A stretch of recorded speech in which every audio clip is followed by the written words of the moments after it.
Hello everyone and welcome back to my channel, and if you're new here, thanks for joining me. I'm Katie and today we've got something a little bit special.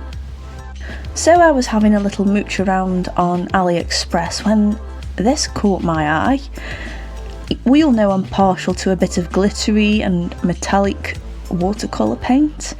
Well, how about some glittery watercolour paper? I saw these and I thought I have to try them and I have to share them with you.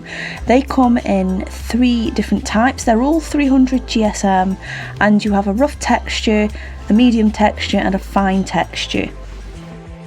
Now, I personally quite like using Paul Rubens paper. I've not had any bad experiences with it. It's just a little hard to get hold of in the UK if I need some watercolour paper. It's something I have to order in advance.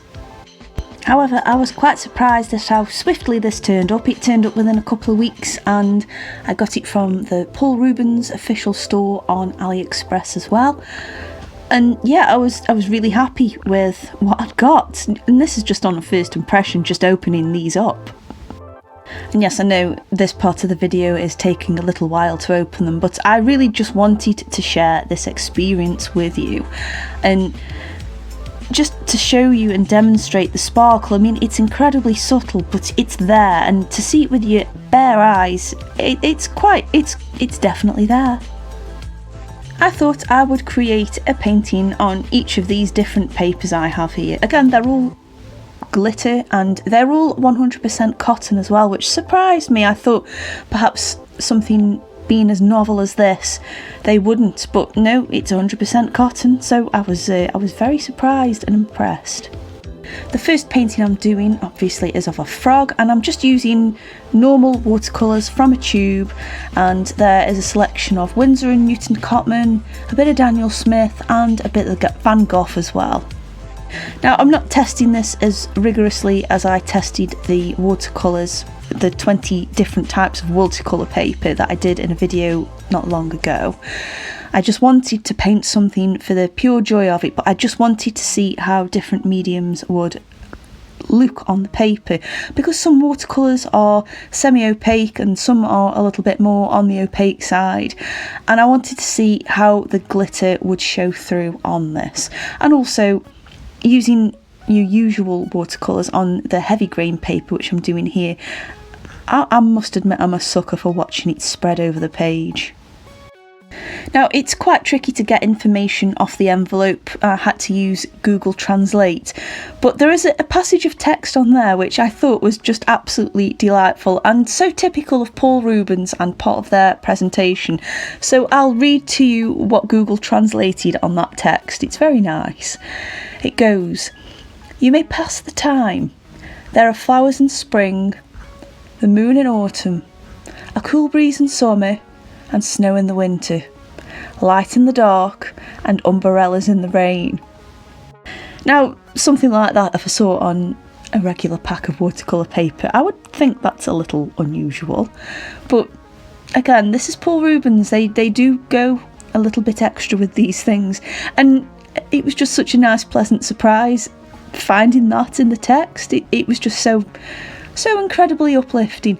And they also refer to this rougher paper as the brave clover, which is interesting, but there are clover emblems on the envelope, so I guess that kind of makes sense.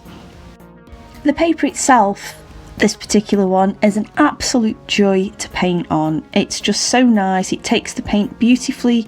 It stays wet once I've added a layer of water on there and then go in there with the pigments. It was lovely, and it was actually quite nice to go around with a liner pen. It didn't actually ruin the nib on the areas where I'm going on now. However, I did find that using your conventional watercolours, whether they be from a pan or a tube, you know the ones, I think it might have just hampered the glitter. It's still there, it's still incredibly subtle, and I think if I hadn't got any metallic paint on there to just let everyone know it was a metallic painting, you probably wouldn't notice it with this. So for this next sheet, which is the medium, I decided to change my tactics slightly. I went and used a fine liner and drew around something that I'd already sketched, and I thought, let's use some Ecoline watercolour pens. I wanted to use them because they have a strong transparency, that's an interesting term, but they do, and I thought, right, okay, that's got to let that glitter shine through, really, hasn't it? The worst it's going to do is dye the glitter on the page, and I was right in my conclusion there. I do need to note as well, when I erased the pencil from underneath, no glitter came off. It really is embedded into that paper, which really surprised me, and it's on both sides of the paper as well.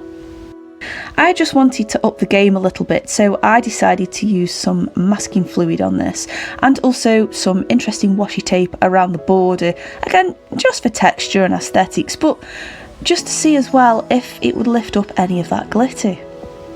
I also decided that using darker, richer, more vibrant colours would be the way forwards with this. So you've got that contrast between the areas of blocked out colour or just general darker areas, and then you've got this glimmer of glitter coming through, and I think that helped a lot. On the envelope of this package there is also another passage, and the paper itself is referred to True Love Clover, and the passage goes, "When I'm with you, the sun is good, the breeze is soft, the flowers and plants are very fragrant. Just sitting quietly, you can feel the peace of the years." Man, that is deep, but I like it. I don't know why, I just like it. I want more of this. What a lovely, inspiring quote. Now, let's talk a little bit more about what's going on here. So, it's not the paper, it's the medium I used. I like Ecoline pens. I tend to take them to life drawing. They're one of my on-the-go materials, really, and I don't really sit down and do pictures with them. And I tend to find this with a lot of dye-based watercolour materials. They bleed a lot, and on a fresh area of paper where I've not painted, that's fine, it behaves, it stays where it is. But if I get close to somewhere I've just painted, it reactivates it so easily, and if I use the pens directly onto the paper, it floods it, and it's a little bit too, it didn't do what I wanted it to, and it travelled a little bit further than I expected it to, but that's okay. And even with the masking fluid, I completely lifted it off, and I know I did because the glitter remained underneath, but the Ecoline ink sneaked underneath, so there's that to bear in mind. But as you'll see, you can see the little glimmers and the little specks of glitter, they're a little bit more apparent in this, so you know, we're getting there. I'm sort of figuring out how's best to use this paper. For the third and final paper we're looking at today, we have the fine grain, and that is referred to as the happiness clover. The passage on here is my favourite one, and it goes like this. "We used to roll hoops in the moon and fish for stars in the galaxy. Then we grew up, day by day, and watch them grow up a little bit too." I mean, how lovely is that? That's just so inspiring. For this painting, I used the Marabou liquid watercolours, and I got those in the June Smart Box, and I can't stop using them. I think they're great. I chose them because I didn't think they'd bleed as much, but it still happened. For the background, I also used some blue ink, which I got from AliExpress a little while ago, and that bled into it too. Never mind. I think with them being dye-based, the pens and the liquid watercolours, I think that causes them to reactivate a little easier, and they remind me a little bit of Brusho, and they have salt in them, and salt obviously attracts moisture, so even when they're dry they reactivate easily, and I think this might be why. Also, the blue ink I used in the background, I think that was probably not an Indian ink, so that permanence wasn't there, and I think that's why it interacted a little bit with the watercolours. However, again though, going back to the theory of it having salt in there, that could have attracted the moisture, but I didn't notice that with the black ink, so I don't think that blue ink I used was a true Indian ink. Just speculating there. Now, just as a side note, the black ink I used was the same black ink I used on the tiger painting I did a few videos back. What I did was I didn't shake the bottle so I wouldn't bring up any of the gold specks of glitter in there. And I used this because I knew, even though it was going to be really dark, it would still allow glitter to shine through it. And it worked beautifully on this. I went round with a fine pen just to refine some of those areas where the watercolours had bled, and I didn't notice any feathering or bleeding with the pen either, so I think it is the medium and not the paper. For the circle in the background, I did use a metallic paint. I just thought it would be nice to block off an area, and it's not going to be enhanced by the glitter because it's just glitter, and I used the Fine Tech watercolours for that. I'm really happy with how this turned out, and it's possibly one of my favourite outcomes.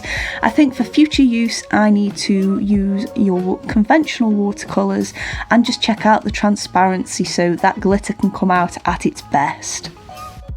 I'm really glad I found this paper, and it's been so much fun to make a video and share it with you. What I'll do is I'll leave a link down below in the description to the Paul Rubens official store on AliExpress, and then you can check it out yourself. It does come in other sizes too. I went for the A5 option on this particular set. Anyway, my lovelies, I hope you have enjoyed this video as much as I have making and creating it for you. As always, leave your thoughts in the comments down below, and if you've enjoyed it, please give me a thumbs up. And also, if you're new here, why not hit that subscribe button and help support this channel. I just want to say a huge thank you for watching, and I will see you lovely lot on the next video. Bye!